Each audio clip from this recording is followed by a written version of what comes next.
सा वहशी कोई जंगल के दरिंदों में नहीं। हमारे बिरादर वालों से उनसे लाश लेने का भी इनकार कर दिया। हम उसको दरिंदा समझते हैं। ठट्ठा में कमसिन आमना की लाश के साथ जिनसी दरिंदे की बेहुरमती। उसने जो कब्र के स्लैब हटाया उसमें से बच्ची को कफन समेत निकाला। तदफीन के वक्त वहशी भेड़िए की मशकूक हरकत। सुबह खेतों से मिली लाश। चेहरा खुला हुआ था और उसका जो है ना पाँव के जो उंगली जो बंदे बांधते हैं वो दोनों खोली हुई थी। अंगूठी से दरिंदे की शनाख्त, पुलिस मुकाबला, इबरतनाक अंजाम। तो उसके साथ वहाँ इनकाउंटर हो गया उसका और ड्यूरिंग इनकाउंटर वो हलाक हो गया। हमने अपने कल के प्रोग्राम में दिखाया था आपको कि ठट्ठा की रिहायशी कमसिन आमना की वफात हुई तो उसे मकामी कब्रिस्तान में दफन किया गया। लेकिन कैसे सुबह सवेरे खेतों से मिली लाश, कैसे एक जिनसी दरिंदे ने बच्ची की मैयत के साथ बेहुरमती की। इस वहशतनाक और दिल दहला देने वाले वाक़े का दूसरा हिस्सा मुलाहिजा कीजिए।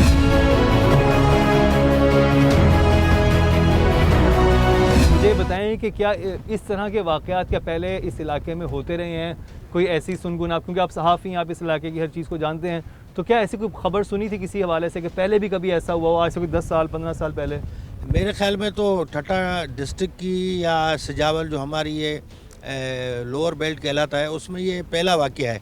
ऐसा कभी भी किसी दरिंदा सिफत इंसान ने कभी भी ऐसा कोई वाक़या पेश नहीं आया। अच्छा, अब ये जो रफ़ीक शाह था इसकी क्या रेपुटेशन थी? इसके बारे में लोग क्या कहते थे? इलाके के लोगों का क्या ख्याल था इसके बारे में?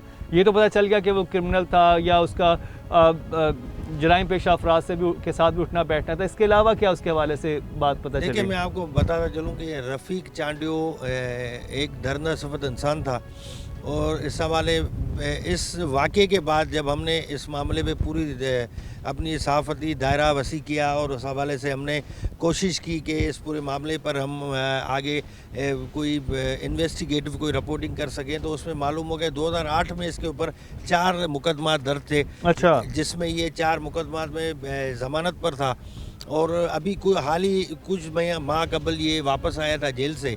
उसके बाद मुख्तलिफ बच्चों तक को ये फसल में जो काम करते हैं उनको तंग करता था और ये वाक़या आपके सामने, ये कोई इंसान तो वाक़या कर नहीं सकता है। ये वो इंसान है जो इंसान के नाम पर गाली है, मैं समझता हूँ। ये बड़ी इंपॉर्टेंट बात है कि इस तरह के जो लोग होते हैं ना वो हमारे इर्द गिर्द ही मौजूद होते हैं। हमने खुद उनको आइडेंटिफाई करना है, खुद उनकी निशानदेही करनी है। जैसे कि उसकी आदत थी कि वो खेतों में काम करने वाले बच्चों तक को तंग करता था, छोटी बच्चियां जा रही होती थी उन्हें छेड़ता था।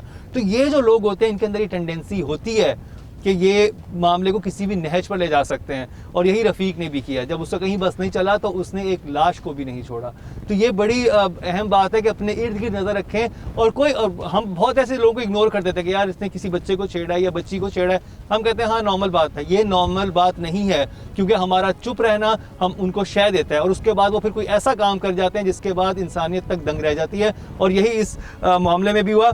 अच्छा, पुलिस ने बड़ी तंदही से काम किया, बड़ा रैपिडली रिस्पॉन्स दिया और नॉर्मली तो सिंध पुलिस के हवाले से ऐसी खबरें नहीं मिलती कि वो इतना कोई रैपिडली रिस्पांस दे और वो करे। तो इस मामले में क्या क्या आला हुकाम ने बहुत सीरियस लिया इस मामले को? क्योंकि मुझे इस पूरे केस से ये तो आइडिया हुआ कि जहां पुलिस चाहती है सही काम कर सकती है। देखिए, मैं आपको बताऊं कि ये ऐसा वाक़या था, पुलिस वाला भी मेरे ख्याल में सबसे पहले इंसान है। तो ये जो वाक़या था वो इंसान को अंदर से बिल्कुल खोखला करने वाला था, क्योंकि हर कोई माँ बेटियों वाला है।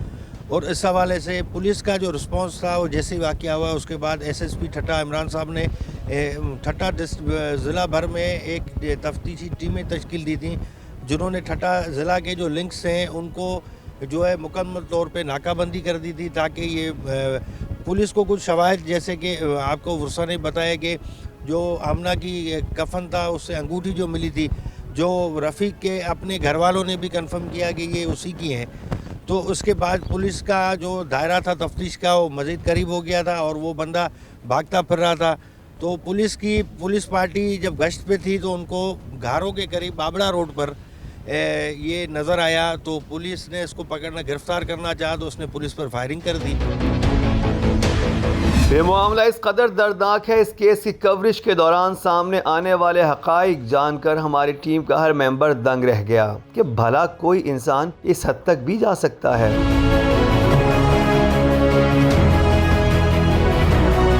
मैं इस वक्त कब्रिस्तान के सामने मौजूद हूँ जहाँ पर आमना को 13 अगस्त के दिन दफनाया गया था और जो फैमिली वाले थे वो यहीं पे दफना के गए। और आपको उसकी कब्र पर लेकर चलते हैं और वहाँ पर वो लोग भी हैं जो कब्र की खुदाई कर रहे थे, वो लोग भी मौजूद हैं जिन्होंने सबसे पहले मैयत को देखा है। और यही वो जगह है करीब में जहाँ पर उस बच्ची की लाश को ज़्यादती का निशाना बनाया गया। तो आपको उस कब्रिस्तान में लेकर चलते हैं। मैं इस वक्त उस बच्ची की पुरानी वाली कब्र पे मौजूद हूँ, क्योंकि जब इस बच्ची को यहाँ से निकाल के इस बच्ची की बेहुरमती की गई तो उसके बाद से दूसरी जगह दफनाया गया। तो ये जो कब्र थी, इसको जब जो इसको गोरकन कर रहे थे, जो खोद रहे थे, वो ईसा थे।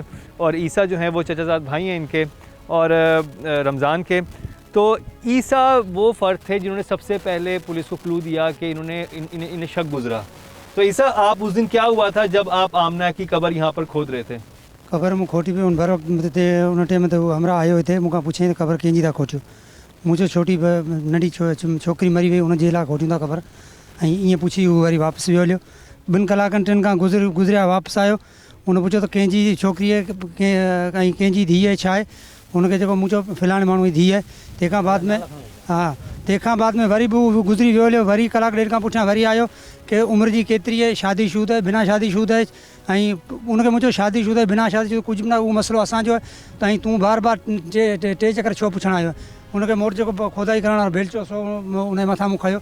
उन मुंहिंजो तूं घर थी, असीं पंहिंजो कमु पिया कयूं, तूं पंहिंजो कमु वञी कर। अच्छा, क्या कह रहे हैं गुलशा? ये बोल रहे हैं कि ये जो जिस वक्त ये कब्र खोद रहे थे उस वक्त एक बंदा था जिसकी मशकूक हरकतें थी। उसी बिना पर उन्होंने पुलिस को भी वो बंदा नॉमिनेट किया था। वो 2-3 दफ़ा पूछने आया था कि क्या कौन है, कौन फोट हुआ है इधर, और आप क्यों कब्र खोद रहे हैं जिस पे। अच्छा, ये बोल के चला जाता था? हाँ, ये जाता किधर था? इधर थी। अच्छा, वो जो फ़र्द था जो रफ़ीक चांडियो, जो इस सारे मामले में नॉमिनेट हुआ और बाद में उसकी हलाकत भी हुई, जब ईसा यहाँ पर कब्र खोद रहे थे तो वो पहले आया, उसने पूछा भाई किसका इंतकाल हुआ है, किसके लिए कब्र खोद रहे हो? तो ईसा ने बताया कि भाई मेरी जो भतीजी है उसका इंतकाल हो गया है। तो वो फिर चला गया यहाँ से, सामने खेत वहाँ पे काम करने चला गया। फिर जैसे ही थोड़ी देर बाद फिर आता है और फिर इनसे सवाल करता है कि ये जो किसकी बेटी थी ये? तो ये बताते हैं कि भाई रमज़ान जो हमारे इलाके में रहता है उसकी बेटी थी। और वो फिर चला जाता है। फिर तीसरा आता है, कहता है अच्छा मुझे ये बताओ कि उसकी उम्र क्या थी? इसने बताया कि भाई बच्ची थी, 12-13 साल उसकी उम्र थी। और फिर उसने पूछा कि भाई ये शादीशुदा थी, गैर शादीशुदा थी? तो उस पर ईसा को गुस्सा आया। ईसा ने बेलचा उठा के उससे कहा कि भाई तुम्हें क्या मसला है, जो भी थी वो जिसकी भी थी, तुम चाहो यहाँ से। यही हुआ था, यही बात हुई थी। और इधर से शक गुजरा। रफीक चांडियो पर शक कैसे ना गुजरता, उसके बारे में जो कुछ पुलिस ने टीम इंकशाफ को बताया, सुनिए ज़रा। ये जो अब इसकी उम्र क्या थी रफीक? इसकी जो तकरीबन कोई 40 से 45 साल के दरमियान इसकी 40 से 45 की एज थी। और इसका कोई प्रीवियस क्रिमिनल रिकॉर्ड था? जी बिल्कुल। इसका जब हमने सारी चीज़ सामने आई तो इसका इसके एरिया से वहाँ लोकल पुलिस स्टेशन थे जो हमारा सेंट्रल क्रिमिनल रिकॉर्ड होता है, वहाँ से चेक करवाया। तो इस पर बिल्कुल 4 प्रीवियस क्रिमिनल रजिस्टर्ड केसेस हैं। इस पर 2008 के 3 केसेस हैं और 2011 का भी केस है। और वो केसेस किस हवाले से? वो इस नौयत के नहीं है, कोई चाइल्ड अब्यूज़ या अपना रेप या इस तरह के केसेस नहीं है। वो क्राइम रिलेटेड है, क्राइम अगेंस्ट प्रॉपर्टी, उसमें रॉबरी, डकैती, हाउस ट्रेसपास, इलीगल वेपन, ये वाले केसेस इस पर। रफीक चांडियो किस मिजाज का इंसान था? क्या कमसिन आमना के इस रोते तड़पते ख़ानदान को इस बारे में कुछ पता था? रफ़ीक की क्या इलाके में उसके बारे में लोग क्या कहते थे? किस तरह का बंदा है वो? बस वो इस तरह का बंदा है, वो शराबी था। और उसके बस जो भाई ने बोला कि उसने बीबी 2 महीने, पता नहीं 3 महीने से पहले के उसने अपने भाइयों के साथ वो चली गई। और उस बीवी ने उसको बोला कि इसके साथ ये जानवर है, इसके साथ मैं रहना नहीं चाहता हूँ। रफ़ीक के हवाले से ऐसी कोई बात मशहूर थी कि इसने कोई पहले भी ऐसी कोई हरकत की हो? या नहीं, ऐसी पहले हमने कभी नहीं सुनी कि हमारे दिल में भी ऐसी नहीं थी कि ये ऐसी गिरी हुई हरकत करेगा। और वैसे कि ये चोर डकैती वगैरह ये था, ये हमने सुना था कि ये ऐसा काम करता है, ये जराइम क्रिमिनल है। और इस तरह की हरकतें हमने पहली बार सुनी। वहशी दरिंदे की इस हरकत के बाद उसका भयानक चेहरा खुलकर सामने आ गया। यही वजह थी कि रफीक चांडियो के घर वालों ने उसकी लाश तक लेने से इनकार कर दिया।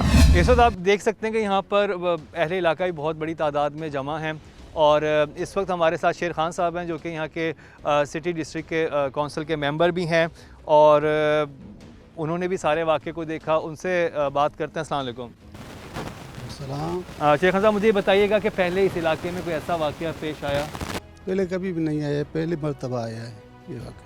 अच्छा, क्योंकि यहाँ पर सारी एक बरादरी है और छोटी जगह है, लोग एक दूसरे को जानते हैं, तो रफ़ीक चांडियों को आप जानते थे पहले? हाँ, हम जानते थे, वो रफ़ीक चांडियों के इधर थे, हमारा मकामी था। तो क्या करता था, उसका क्या काम? बस वो ऐसे ही घूमता था, बेरोजगार था, ऐसे घूमता था। और क्या उम्र थी उसकी? 22, 25, 30 इसके करीब, 25 इसके करीब थी। 25-30 साल का था वो। हाँ। अच्छा, तो मुझे बताएं कि उसके हवाले से कोई ऐसी बातें इलाके में थी कि वो एक इंसान जो है इस तरह की हरकत भी कर सकता है? नहीं, वो ऐसे था, कोई अपने मूड वाला बंदा था, ऐसे किसी से बनती नहीं थी, उनके अपना रुख था उनका, जैसे ज़्यादा किसी से बात करे या ज़्यादा वो किसी से गहरा होता ही नहीं था, अपने मुंह पे चलता। अच्छा शेख खान साहब, मुझे बताएं कि आपने इलाके में लोगों में गुस्सा भी फिर देखा, लोगों का क्या कहना था यहाँ पे जब ये वाक़या हो गया और इतना पूरा मुल्क ही हिल गया था, लेकिन यहाँ के जो रिहायशी थे इस इलाके के? भाई, यहाँ के जो थे सारे रिश्तेदार हैं, हम आपस में, हम इनके बड़े भी हैं, मुझे पता है, ये सारे हमारे जो कौमियत वाले हैं, हमारे बिरादर वाले हैं। जब इसने ये काम किया ना, तो सारे बिरादर वालों से उनसे लाश लेने का भी इनकार कर दिया। हम उसको दरिंदा समझते हैं, हम उसका नाम लेना भी अच्छा नहीं समझते। यानी रफ़ीक चांडियों के जो कि पुलिस मुकाबले मारा गया, उसकी लाश भी किसी ने रिसीव नहीं की? लाश रिसीव नहीं, हमारा कोई उनसे ताल्लुक़ नहीं है, नहीं कोई रिश्ता, हमने ख़त्म कर दिया। तो ये हुआ कि इस इंसान के साथ ये हुआ कि उसके जो उसकी बरादरी के लोग थे, उसके फैमिली मेम्बर थे, उन तक ने उसकी लाश लेने से इनकार कर दिया क्योंकि वो एक इंसान कहलाने के तो लायक ही नहीं था। और उन्हें ये बताया कि पूरे इलाके में लोगों में बहुत गम और गुस्सा पाया गया था और यही वजह कि इवन एक कौमियत होने के बावजूद भी इन्होंने लाश रिसीव करने से इनकार किया। रफ़ीक चांडियों के घर वाले और अहले इलाका उसकी लाश लेने से क्यों ना इनकार करते? गम और गुस्से की जिस आग में ये लोग जल रहे थे, प्रोग्राम का ये अगला हिस्सा देखकर आप भी इसी कैफियत से दो चार होंगे। दरिंदा सिर्फ रफ़ीक चांडियों ने कैसे कब्र से निकाली लाश। मैं आया तो कब्र मैंने देखी तो ये जो आधी थी, पाँव वाली जगह, ये खुली हुई थी। उसने जो कब्र के स्लैब हटाया, उसमें से बच्ची को कफन समेत निकाला। बेहुरमती करके लाश खेत में फेंककर कैसे हुआ फरार? कफन में छुपी अंगूठी से कैसे वहशी भेड़िया हुआ बेनकाब? आई विटनेस भी थे, ऑकुलर एविडेंस भी था, प्लस रिंग वाला एविडेंस भी था। ये सब दिखाएंगे आपको, लेकिन एक शॉर्ट ब्रेक के बाद।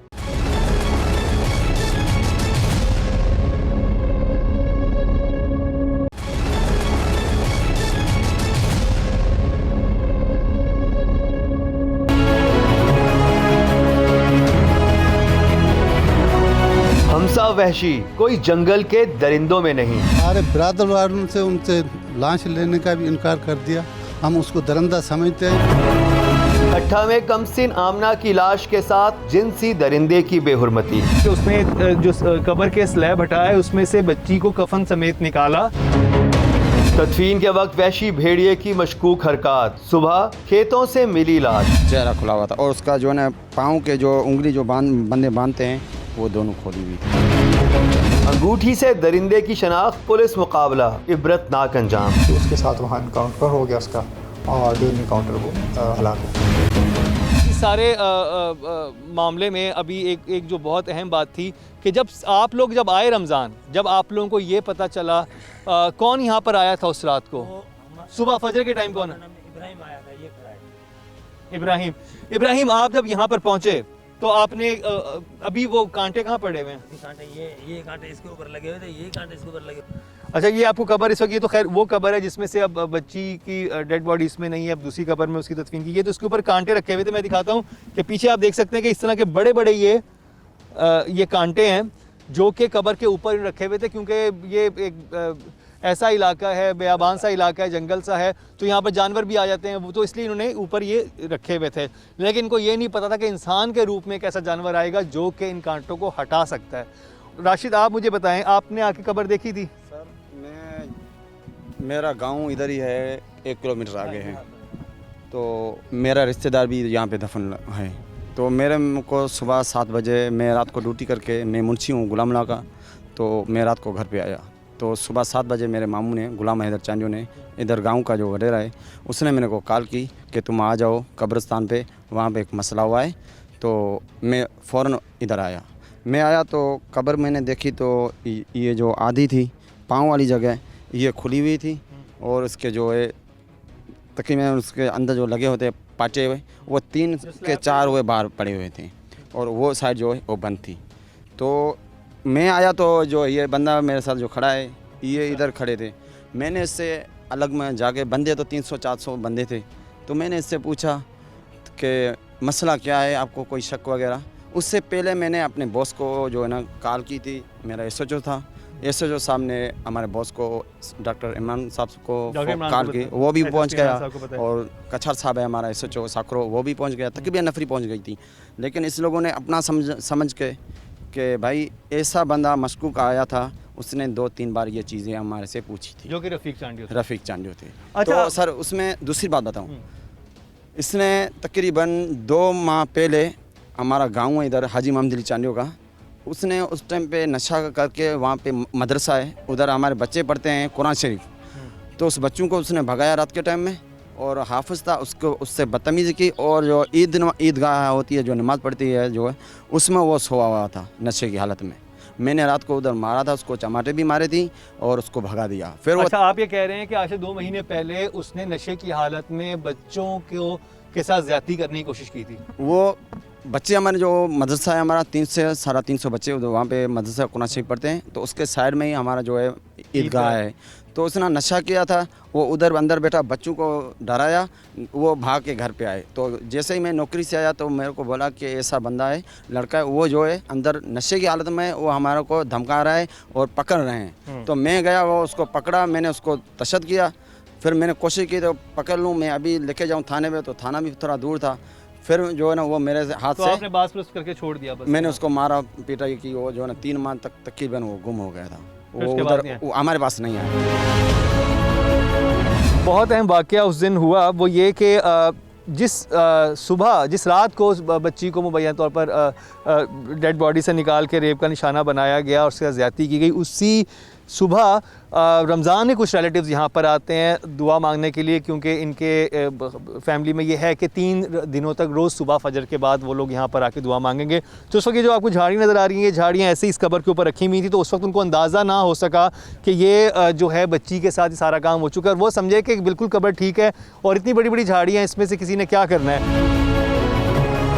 कब्रिस्तान के इन मनाजिर को जहन में रखते हुए अब जरा आमना के ख़ानदान का मौक़िफ़ सुनिए जो उन्होंने टीम इंकशाफ को बताया था।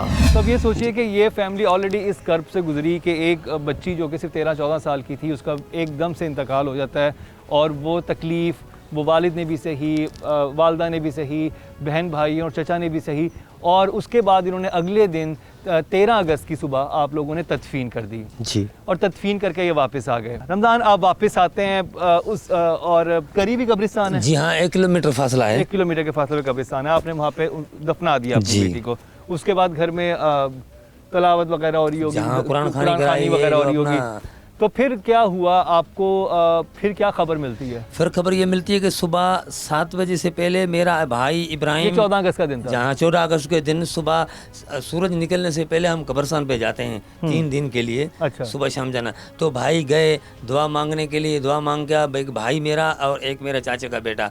तो कब्र फजर की नमाज के बाद? हाँ, तो कब्र बिल्कुल सीधी सलामत थी। उसके ऊपर हम जो देहात के लोग हैं, कब्रिस्तान कच्चे का, तो उसके ऊपर कांटे वगैरह लगा देते हैं, तो वो भी लगे हुए थे।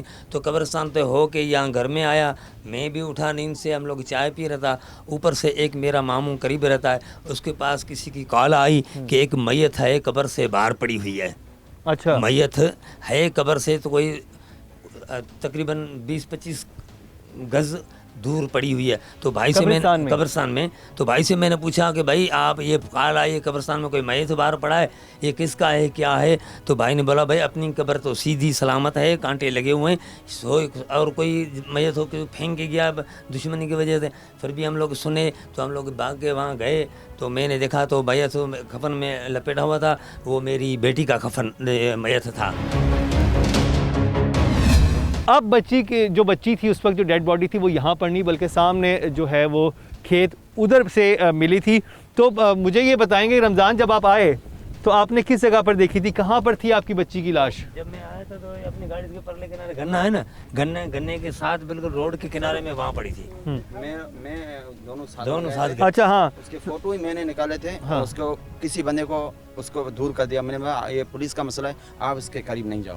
फिर मैंने उसका फोटो निकाले। अच्छा वो मुझे ये बताओ कि उस वक्त क्या ये कितना फासला बनता है, ये कब्र थी और कहाँ पर उन्हें डेड बॉडी? सर तकरीबन ये गाड़ी खड़ी है ना, इससे थोड़ा आगे जो है ना ये वाटर वहाँ पर चलते हैं कि वहाँ पर क्या हुआ। लेकिन एक चीज़ है कि यहाँ पर ये दूसरी कब्र है जहाँ पे अब मैं आपको दिखा दूँ, ये जिस पे बोतलें लगी हुई हैं, ये अब उस बच्ची की कब्र है और जहाँ पर अब उसको बाद में दफनाया गया। और वो अच्छा हुआ, इतनी घिनौनी दुनिया से शायद वो पहले चली गई, क्योंकि जो इस दुनिया में हो रहा है और जिस तरह के हालात हैं उसके बाद तो इंसान क्या बात करे। तो आपको उस जगह पर लेकर चलते हैं जहाँ पर वो दरिंदा जो है इस बच्ची को लेकर गया। और बकौल ये फैमिली वालों के कि जो उसने बाद में जो लोगों का बताया था कि उसने जो कब्र के स्लैब हटाया उसमें से बच्ची को कफन समेत निकाला और फिर यहाँ से ले जाके वो सामने जो खेत हैं वहाँ पर उस बच्ची को ले गया। ये आपको पीछे कब्रिस्तान नज़र आ रहा है और ये जो जगह है यहाँ पर ये सामने गन्ने के खेत हैं। और ये जो मेरे साथ राशिद हैं जिनका बार बार तस्करा भी फैमिली कर रही थी, उन्होंने बहुत इनकी हेल्प की थी, ख़ुद भी पुलिस में, और ये शुरू में लोगों में से पहुंचने वाले थे और इन्होंने ही सबको मना किया था कि कोई भी इस डेड बॉडी को हाथ ना लगाए, कोई भी इसको ना छुए, और एविडेंस को इन्होंने महफूज किया था। राशिद किस जगह पे थी? ना बेआबान इलाका है कि और ये कब्रिस्तान का है, कोई यहाँ पे बिजली कोई लाइट नहीं है इस जगह पे, और वो रात के वक्त यहाँ पर आया और उसने ये हरकत की। तो ऐसा इंसान कोई नॉर्मल तो नहीं हो सकता, वो मतलब एक जानवर से भी बदतर था जिसने ये हरकत की। थोड़ा आगे चलो, हम नीचे किस हाल में मिली मासूम आमना की लाश? पहले इलाके के कुछ लोगों ने लाश को देखकर क्यों की खामोशी इख्तियार। 300 से 350 हमारे इधर के गांव के बंदे इधर खड़े थे और यहाँ पर वो कफन में लिपटी हुई लाश पड़ी हुई थी, लेकिन उसके चेहरे खुले हुए थे। क्यों किसी को इत्ला न दी गई? मैयत की बेहुरमती करके फरार होने वाला मुलजिम कैसे हुआ बेनकाब? कफन में छुपी अंगूठी से कैसे खुला राज? वो जाना जाता है इस चीज़ से, हर बंदे को वहाँ पे पता है कि ये उसकी ये एक आदत है, उसकी ये प्रैक्टिस है कि वो इस तरह की रिंग्स पहनता है। कैसे पुलिस मुकाबले में अपने अंजाम को पहुँचा ये शैतान? तो उसके साथ वहाँ इनकाउंटर हो गया उसका, और ड्यूरिंग इनकाउंटर वो हलाक। ये सब दिखाएंगे आपको, लेकिन एक शॉर्ट ब्रेक के बाद।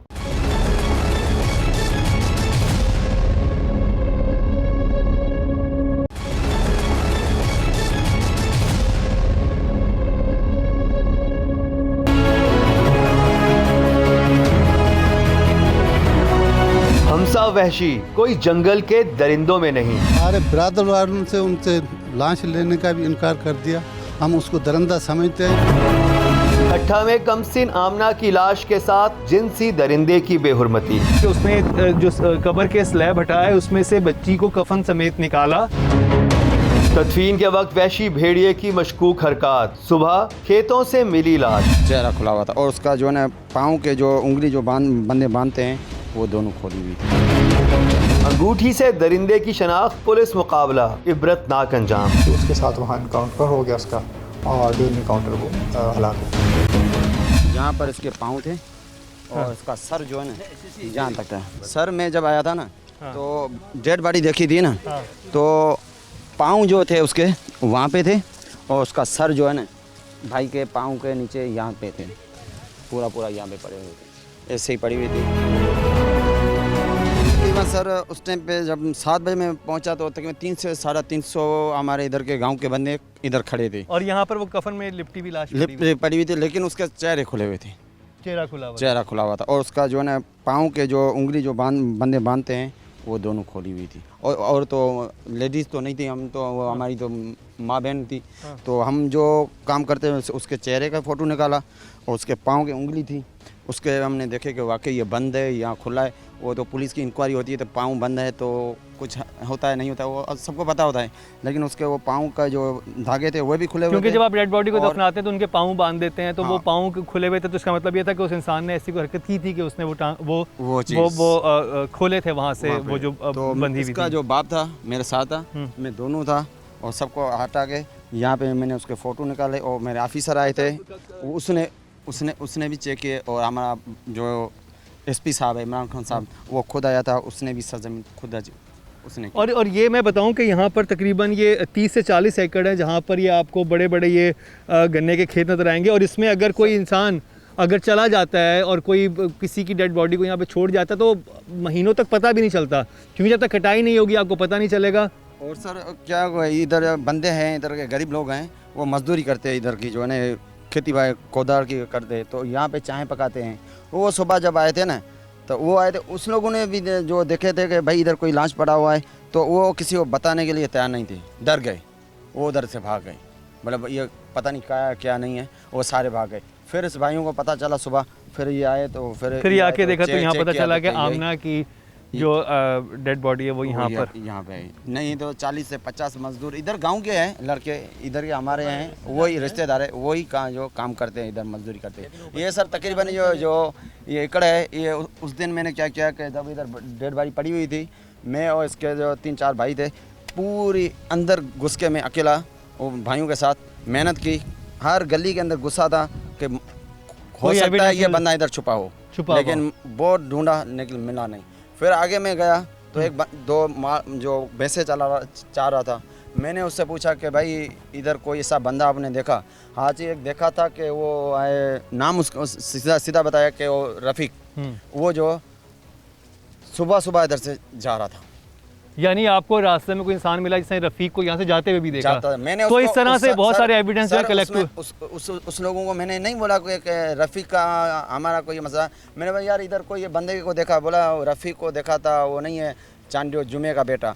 मुझे ये तो पागल, चलो ठीक है, दूसरा कोई नहीं देखा, मैंने उसको मुतमिन करा था, ऐसा ना कि उसको पता चले। अच्छा, यानी कि राशिद को ये तो पता चल चुका था, क्योंकि जो ईसा खान थे वो बता चुके थे कि कब्र खोदते हुए उस वक्त उसने रफ़ीक चांडियो ने पूछा था कि किसकी कब्र खोद रहे हो, क्या उम्र है इस बच्ची की, शादीशुदा कवारी, तो उसको शक तो था, उसने राशिद को बता दिया। अब राशिद इस रास्ते पे आगे गए तो यहाँ पर एक भैंसे चलाने वाले से पूछा कि आपने यहाँ पर सुबह किसी को देखा है? तो उसने कहा हाँ, यहाँ से रफ़ीक गुजरा था। तो एक और एविडेंस इनको हो गया कि वाकई यहाँ पे रफ़ीक आज भी, जिस वक्त कब्र की खुदाई एक दिन पहले हो रही थी उस वक्त भी रफ़ीक था यहाँ पे, उसने ईसा से बात की थी, और उसके बाद जब अगले दिन जब डेड बॉडी मिलती है उसके बाद जो पता चलता है तो उसमें, लेकिन उसको मैंने जो मर्द चाहने वाले थे उसको मैंने मुतमिन किया, मैंने दूसरे बंदे को ढूंढ रहा हूँ। हाँ। ये तो पागल, पता नहीं कहाँ होगा ये नहीं, मैंने उसको ऐसा मुतमिन, ऐसा ना हो सके कि ये बंदे रफ़ीक को बता दे, रफ़ीक भाग जाए।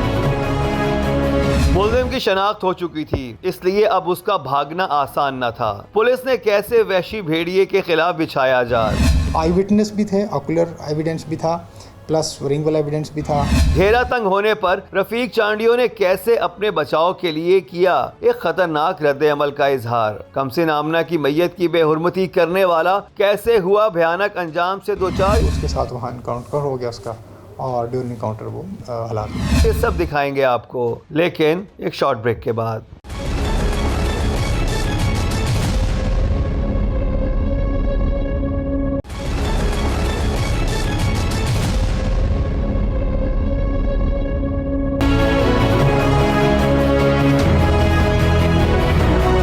हमसा वहशी कोई जंगल के दरिंदों में नहीं। हमारे बिरादर वालों से उनसे लाश लेने का भी इनकार कर दिया, हम उसको दरिंदा समझते हैं। ठट्ठा में कमसिन आमना की लाश के साथ जिनसी दरिंदे की बेहुरमती। उसने जो कब्र के स्लैब हटाया उसमें से बच्ची को कफन समेत निकाला। तदफीन के वक्त वहशी भेड़िए की मशकूक हरकत, सुबह खेतों से मिली लाश, चेहरा खुला हुआ था और उसका जो है पाँव के जो उंगली जो बंदे बांधते हैं वो दोनों खोली हुई थी।